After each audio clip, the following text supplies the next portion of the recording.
Previews of other programs in the Ancient Secrets of the Bible Collector series follow this presentation.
We are about to look into the pages of the first continuous recorded history of mankind in the book we call the Holy Bible. We're going to investigate some of its most controversial stories and discover the answers to some very tough questions. Is the Bible a reliable account of miraculous interventions that rescue people from sudden doom and destruction? Or is it merely a collection of legends and myths, as some modern-day critics claim? Leading experts, both Bible skeptics and proponents from throughout the world, have contributed to the discussion of these biblical questions that may shock and surprise you. According to the Bible, a burning bush appears to a sun-struck shepherd on a rocky hillside. As a result of this miraculous happening, this shepherd leads nearly 2 million refugees out of bondage into the desert. Pursued by Pharaoh's army, the refugees become trapped at the edge of the Red Sea until another miraculous event occurs. The refugees are saved, but the Egyptian army is drowned. Did this really happen? Is the Bible accurate about this account? Was it a miracle or mirage? The idea that hundreds of thousands of Israelites passed through the Red Sea is crazy. The Bible says that there were 603,000 males, which means over 2 million people who passed through those waters. It most likely would have taken several weeks for all those people just to cross. The whole idea is crazy. The biblical story of the Exodus is an eyewitness account written by a layman to his contemporaries. Although the writer was not a scholarly historian, there are enough historical kernels indicating that the account is factual from both an archaeological and Egyptian anthropological perspective. On the face of it, the story of the burning bush is pure fiction, or at least mythology. It smacks of pious enthusiasm. The idea that a bush can be burning and still exist is just not within the realm of possibility. The biblical story of the burning bush is completely true and totally provable. Based on recent developments in physical oceanography and meteorology, we can prove today that crossing of the Red Sea would have been possible. From the burning bush to the parting of the Red Sea, the story of the Israelites' exodus out of Egypt has been a constant source of disagreement among the experts. The Bible gives a remarkable account about the man known as Moses. According to the story in the book of Exodus, the Israelites were a people enslaved in Egypt. They were growing in numbers, much to the concern of their Egyptian slave masters. Because of this, the Pharaoh ordered all male Hebrew infants to be slain. A young mother, one of the enslaved Israelites, could no longer protect her infant son. She put him in a basket and set him afloat on the Nile River near the palace of the Pharaoh. A princess of Egypt found the basket and took the infant to raise as her own. She called the child Moses. Raised in royal surroundings, it was not until Moses reached manhood that he began to identify with his heritage.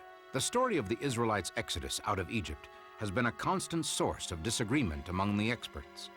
Truth of the story of the Exodus in the Bible depends on the answers to 3 questions. Did the 10 plagues summoned by Moses against the Egyptians actually occur?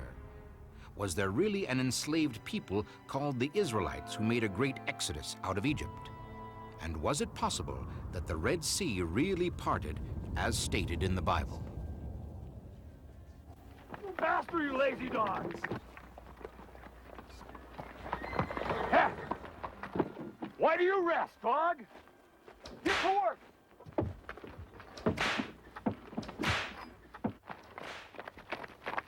Moses began to take a deeper, more sympathetic interest in his own people. When he began to witness their ill treatment, his anger and resentment began to grow toward the Egyptians. Stay your hand, pitmaster! Why do you lash this man? Man? These are not men, my lord, but lazy dogs, and the scourge is the only language they understand. Now get to it! Stay!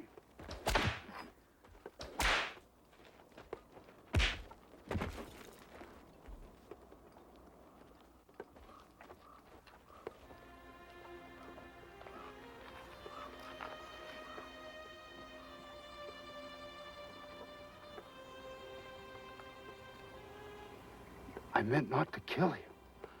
Moses tried to secretly bury the Egyptian in the sand, but was found out and had to flee to the wilderness of Midian to escape the Pharaoh's death sentence. He was befriended by Jethro, a Midianite priest, and married his daughter. For 40 years, Moses lived the simple life of a shepherd. Then, in a matter of minutes, he came to know his destiny.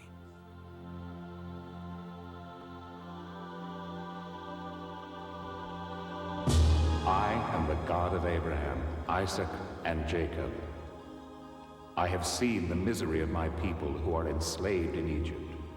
You, Moses, are going to go to Pharaoh and lead my people out of their bondage in Egypt. Who am I to lead the Israelites out of Egypt? Why should Pharaoh listen to me? Do not fear, for I shall be with you. Take your brother Aaron and go now. Moses' encounter with the burning bush is one of the most memorable stories in the Bible, and certainly one of the most controversial. We are told by the Bible that not only did the bush burst into flame, but it was not consumed by the fire. This has long been questioned by Bible critics. So we went to Israel to question the experts there on the subject. At the foot of Mount Sinai, one finds the monastery of St. Catherine. The local story of the shepherds, the nomadic people, the Bedouins, do hold that the actual bush that is found inside the monastery is still the same bush.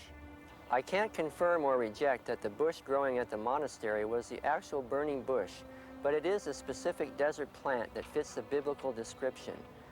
It's the Fraxinella, or gas plant, Dictomnus albus, a sturdy perennial bush with white or purple flowers, common in the Middle East. The bush produces an oil so volatile that it can be ignited by the sun. The oil quickly burns up, but the bush itself is not damaged. Ramses II was a formidable and headstrong young man, a builder of cities and great temples. He even created the first shipping canal between the Nile River and the Red Sea, 3,000 years before the Suez Canal.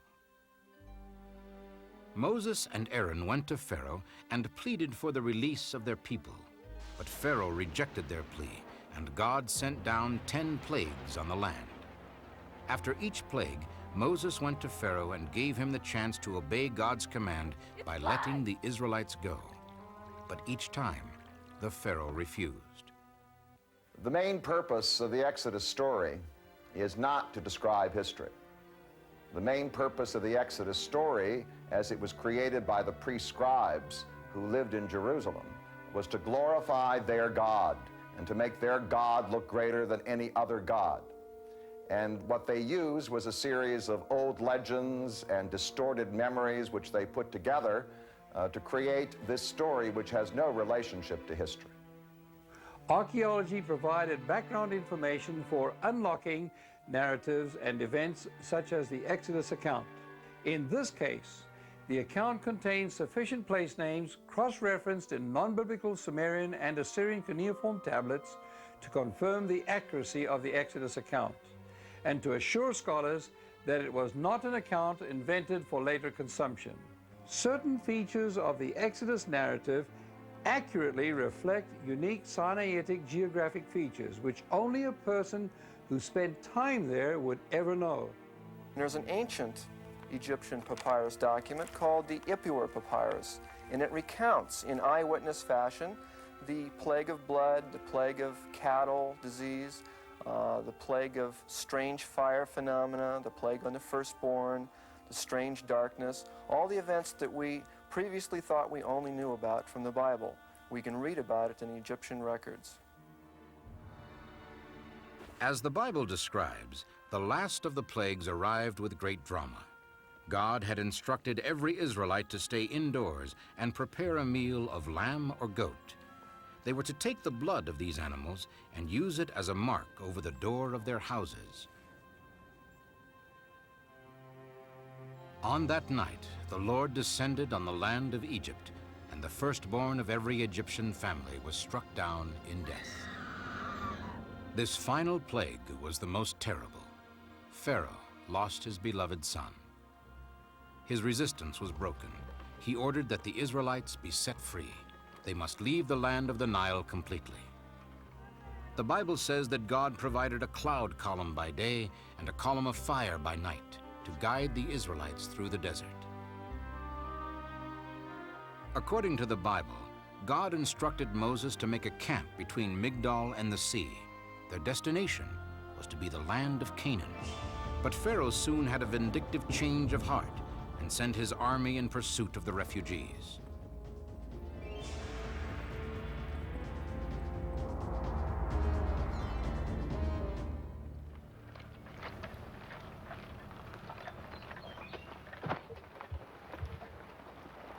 The spies have returned from Ramses. Pharaoh resents our release now and sends his army to destroy us. We must put the sea between them and the people. Have your scouts been able to find any place that we might possibly cross? There is nothing to the north or to the south. In a week, we might be able to reach the road at Horus in the north. But that would be far too late. And worse, then we should become a great temptation for the Philistines to come down on us from the north. Can you place your men-at-arms between Pharaoh and the people? There is not enough time. Except for the inner guard, my soldiers are dispersed amongst the tribes, trying to make warriors out of brickmakers and farmers. If I could gather them all, we would not be able to stop Pharaoh's archers and chariots. What else do I see in your face, Joshua? There are troublemakers about, stirring up the tribes. There is danger within, as well as from the outside. According to the verses of Exodus 14, the people quickly learned of the Pharaoh's change of heart. The Egyptians were working us to death slowly. But now Moses has found a quicker way to kill us. Do all of us despise so much eating from Egyptian flesh pot that we now must fill our stomachs with sand? Listen to me. If we surrender peacefully, if we go back now, yes, we will be punished, but we will still be alive afterwards. Which do you prefer? A few lashes or an Egyptian spear in your chest? Does Moses think he can humble the mighty Pharaoh and still live? Let us tell Moses now.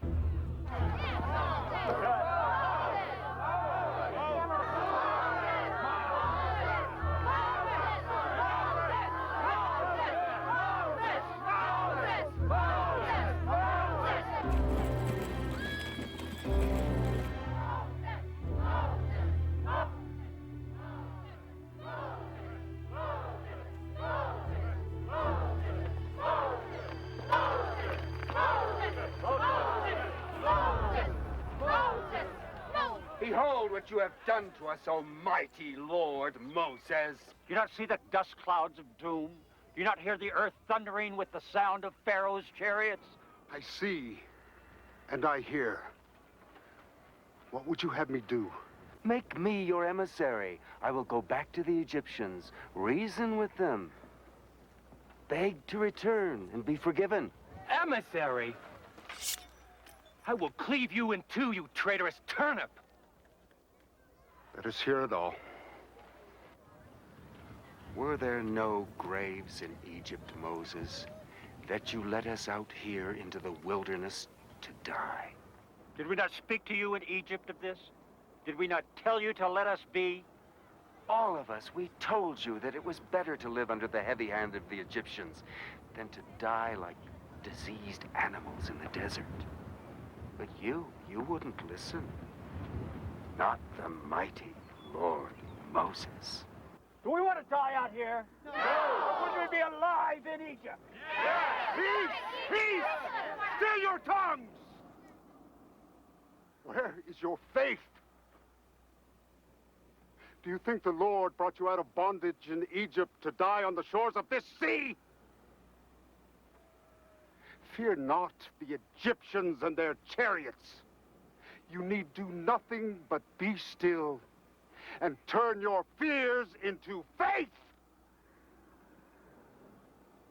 Then you will see God's power.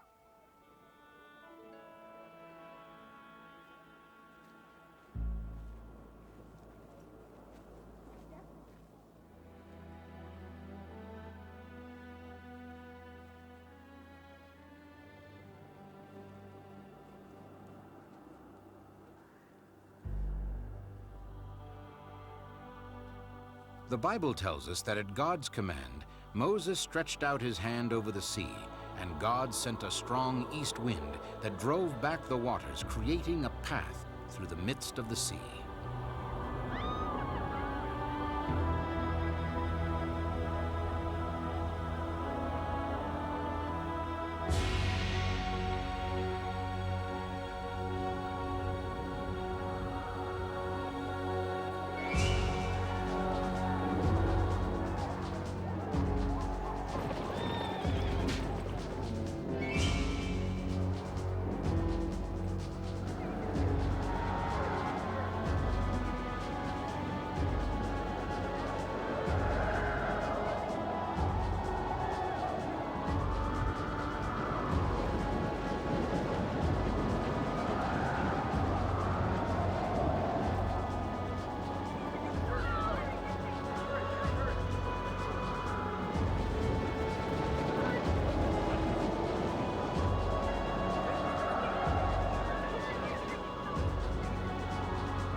With the pursuing Egyptian army behind them, the Israelites were able to cross the wide opening in the sea in a matter of hours.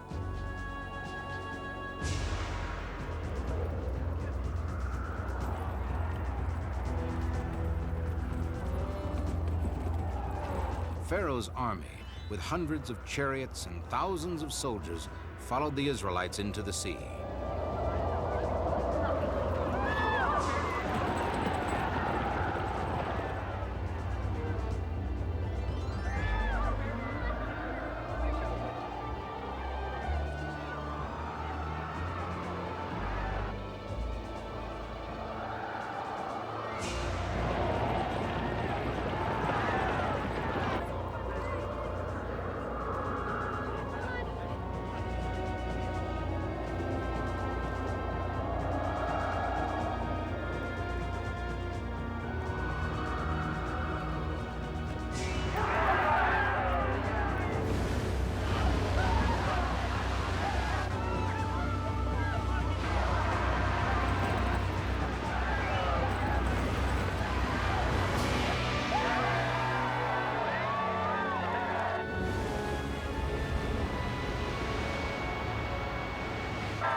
God, thy will be done. Some critics express doubts that Moses and the Israelites crossed the Red Sea at all. Others do not believe any part of the Exodus. But recently, there has been a discovery of some remarkable evidence. There are certain hallmark pieces of pottery that we look for in attempting to trace the Exodus event and the migration of the Israelites into the land of Canaan. One of these pieces is this very nice pilgrim flask that's very nicely painted, and the shape itself apparently indicated the product that was shipped in it. It comes from Cyprus, but it's important for dating the other material that we find in connection with the Israelites. Another piece that we have is the Philistine beer jug. The Philistines were very fond of drinking beer. It was fermented right in the jug. You can see it was sieved as it was poured out into the drinking vessel itself. The Israelites copied the Philistine ware, which was very highly painted, and came out with a very poor reproduction. So we can always tell when we come into a site that the Israelites themselves have now moved on to this site. Daily, there are more and more pieces of evidence that are being excavated that are helping to demonstrate the fact that the Israelites came in the Exodus and settled in the land of Canaan. One of the interesting questions that Emmanuel Anati has answered in his research, and he's one of the top Sinai archaeologists, is the question, what were the Israelites doing during the 40 years that they were wandering in the desert? Well, Dr. Anati has discovered something like 30,000 rock inscriptions which he dates to the time period of the Exodus, in which he believes the Israelites carved on those hot weathered rocks.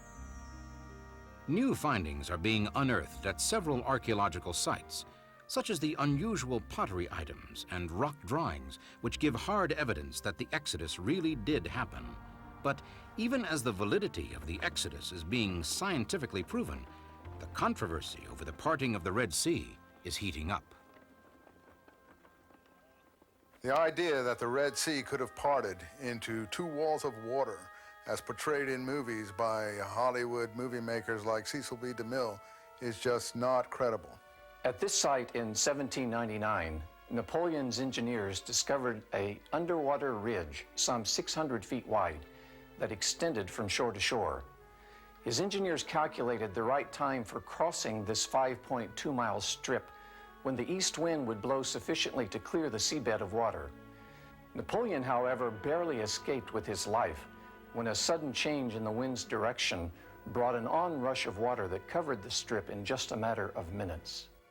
Recently, Professor Doran Knopf of Florida State University, along with Dr. Norman Paldor of Israel, revealed their findings on the Red Sea crossing to the world press. Dr. Paldor and I were not so much interested in whether crossing of the Red Sea occurred or not, but we were intrigued by the possibility that perhaps there is some explanation for a similar process. So what we did, we developed what we call in physical oceanography a mathematical model of the part of the Red Sea where many people believe that crossing could have been. Okay, what we have here now is a physical model of the Red Sea. The deep part supposed to represent the main body of the Red Sea, which is about 2,000 or 3,000 feet deep, and the shallow part, with the one with the sloping bottom, supposed to represent the Gulf of Suez, which is much shallower. As we said before, the average depth of the Gulf of Suez is about 100 feet, and the length is few hundred miles. Okay, what we have in addition to this, we introduced here an artificial ridge, which you see right here, and the depth of the water above that artificial ridge is only about 10 feet high. Okay, and what I'm going to do is I'm going to let the wind blow from here, and you will see how the water recedes and in fact exposes the ridge to the air.